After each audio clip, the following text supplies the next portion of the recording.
नमस्कार, मी पंजाब डक। आज आहे 12 जुलै 2025 आणि मी आहे माझ्या मित्राच्या शेतामध्ये आणि त्यांच्या सोयाबीनच्या शेतामध्ये। कंप्लीट 32 दिवस झालेले तर या शेतामध्ये आणि या ठिकाणाहून महाराष्ट्रातल्या शेतकऱ्याला अंदाज देणार आहे। आज आहे 12 जुलै 2025। आणखीन तुम्हाला एक सांगतो की राज्यामध्ये 13 जुलै आणि 14 जुलैच्या दरम्यान राज्यामध्ये तुम्हाला सांगायचं झालं तर लातूर जिल्हा, सोलापूर जिल्हा, बीड जिल्हा, नगर जिल्हा, परभणी जिल्हा, जालना जिल्हा, संभाजीनगर, त्याच्यानंतर नांदेड जिल्हा ह्या भागामध्ये विखुरलेल्या स्वरूपाचा म्हणजे 13, 14, 15च्या दरम्यान भाग बदलत पाऊस येणार आहे। सर्वदूर नाही पडणार पण भाग बदलत 13, 14च्या दरम्यान पाऊस येणार आहे म्हणून हा अंदाज लक्षात येतो। सांगायचं झालं तर राज्यात म्हणजे पूर्व विदर्भामध्ये नागपूर, वर्धा, भंडारा या गोंदिया या पट्ट्यामध्ये आणखीन 2-3 दिवस तिकडल्या भागात पाऊस राहील। पण राज्यात मात्र सर्वदूरचा सध्या तरी पाऊस नाही। पण राज्यात मग तुम्हाला एक सांगू इच्छितो की राज्यामध्ये सध्या तरी विखुरलेल्या स्वरूपाचा भाग बदल जिथं पडला तिथं अर्ध्या तासाचा, 1 तासाचा, 20 मिनिटाचा, 10 मिनिटाचा असा पाऊस पडणार आहे म्हणून हा अंदाज लक्षात येतो। मग राज्यात मोठा पाऊस कधी येणार आहे तर माझी सगळ्याला विनंती आहे, तुम्ही काय करा, आणखीन 4-5 दिवस आहेत, शेतीचे कामे करून घ्या, फवारण्या करायच्या तर करू शकता, खुरपण करू शकता। कारण की राज्यामध्ये 17-18च्या नंतर काय होणार आहे, तामिळनाडू, आंध्र प्रदेश आणि कर्नाटक या भागामध्ये आतापर्यंत 1-1.5 महिना झाला पाऊस नाही। मग आता तिकडे पाऊस सक्रिय होणार आहे म्हणजे ते 17-18 तारखेपासून तिकडे सक्रिय झाल्याच्या नंतर तो पाऊस म्हणजे 18, 19, 20च्या दरम्यान मग परत कोणत्या भागात पडणार आहे की ज्या भागामध्ये पाऊस नाही पडला। मग त्याच्यामध्ये तुम्हाला सांगतो की त्याच्यामध्ये लातूर जिल्हा, धाराशिव जिल्हा, सोलापूर जिल्हा, सांगली, नगर, कडाष्टी, पाटोदा या भागामध्ये मग 18 तारखेच्या नंतर म्हणजे 18 जुलैच्या नंतर परत तिकडल्या भागात दक्षिणेकडे पाऊस सक्रिय होणार आहे म्हणून हा अंदाज लक्षात घ्यायचा। म्हणजे सांगायचं झालं तर तुम्हाला सांगू इच्छितो राज्यात मात्र पुन्हा परत 20 तारखेच्या नंतर आणखीन पाऊस वाढतच जाणार आहे।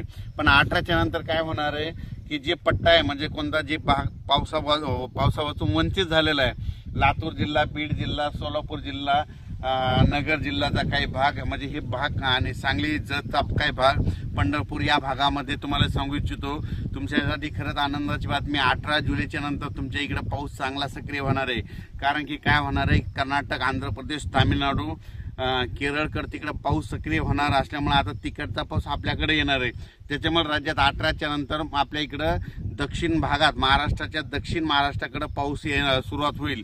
18च्या नंतर तिकडे सुरू होईल, त्याच्यानंतर 19च्या नंतर थोडा पुढे सरकेल, 20ला पूर्ण आणखीन पुढे सरकेल, मग 24च्या मग जुलैच्या शेवटच्या आठवड्यात राज्यात मात्र सगळीकडे पाऊस होईल म्हणून हे लक्षात येतं। बरेच शेतकऱ्याचे फोन आले की सोलापूर जिल्ह्याचे आले, लातूर जिल्ह्याचे आले, बीड जिल्ह्यातले आले, यावर्षी दुष्काळ पडतो की काय। मी म्हणलं तर मला सांगतो दुष्काळ काही वगैरे पडणार नाही। काय असतं राज्यामध्ये समजा पूर्व विदर्भाकडे जर पाऊस सुरू असला तर इकडला भाग काय करतं वंचित असतो म्हणून हे तुम्हाला एक सांगतो। तसंच आता काय झालं की आणखीन समजा आज आहे 12 जुलै आणि 13 जुलैच्या दरम्यान तुम्हाला सांगतो की इकडे जळगाव जिल्हा, इकडं धुळे, नंदुरबार ह्या पट्ट्यामध्ये आणखीन 1-2 दिवस 12-13च्या दरम्यान तिकडल्या भागामध्ये तुरळक ठिकाणी भाग बदलत तिकडे पाऊस पडणार आहे म्हणून हे लक्षात द्यायचं। पण परत आणखीन एक सांगतो की राज्यातल्या मराठवाड्यातल्या शेतकऱ्यासाठी आनंदाची बातमी, काल जायकवाडी धरण मराठवाड्यात ची तहान भागवणारे जायकवाडी धरण काल 70% झालं। मी म्हणलो ना हे 80% होणार आहे तर मराठवाड्यातल्या शेतकऱ्याचे आनंदाची बातमी म्हणजे जुलैच्या शेवटच्या आठवड्यात हे जायकवाडी धरण 100% भरणार आहे म्हणून मराठवाड्यातल्या शेतकऱ्यासाठी आनंदाची बातमी। पण राज्यात मात्र जे जिल्हे तुम्हाला सांगतो की पूर्व विदर्भ, पश्चिम विदर्भ आता तिकडला पाऊस म्हणजे काही रिसोड काही असा भाग आहे तिथं पेरण्यात सुद्धा पाऊस जास्त झाल्यामुळे त्यांना वापसा नाही तर पेरण्या राहिले तर त्यांना सांगू इच्छितो ह्या 2-4 दिवसामध्ये ऊन पडणार आहे, सूर्यदर्शन होणार, तितक्यामध्ये तुम्ही काय करा तुमच्या पेरण्या करून घ्या। कारण की तुम्हाला आणखीन 18 तारखेपर्यंत थोडीफार उघाड भेटणार आहे म्हणून तुम्ही तुमच्या पेरण्याची तयारीला लागा।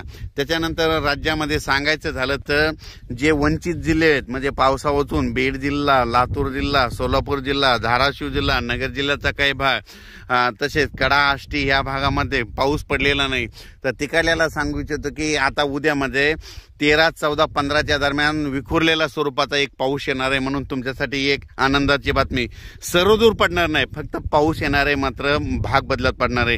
त्याच्यानंतर मात्र 18 तारखेच्या नंतर मात्र कर्नाटक तिकडं, आंध्र प्रदेश, तामिळनाडूकडे पाऊस तिकडं सक्रिय होत असल्यामुळं आतापर्यंत 1 महिना झाला तिकडं पाऊसच नव्हता आणि ते पाऊस आता सक्रिय होणार आहे आणि ते पाऊस मात्र दक्षिण महाराष्ट्राकडे चांगला बरसणार आहे, म्हणून हे त्यांच्यासाठी आनंदाची बातमी. ही मी हे जे अंदाज दिलेला आहे, आमच्या गावचे आपले मित्र सोबत राहणारे त्यांची ही सोयाबीन आहे. अचानक 34 दिवस झाले, तिला फुलं देखील लागलेले आणि या सोयाबीनच्या शेतामधून आम्ही हे अंदाज दिलेला आहे. आणि पाहू शकता हे आमच्या इकडलं पिकं कसे भरभराटी राहिलेत आणि पाहू शकता ही कापसं देखील कसे आहेत.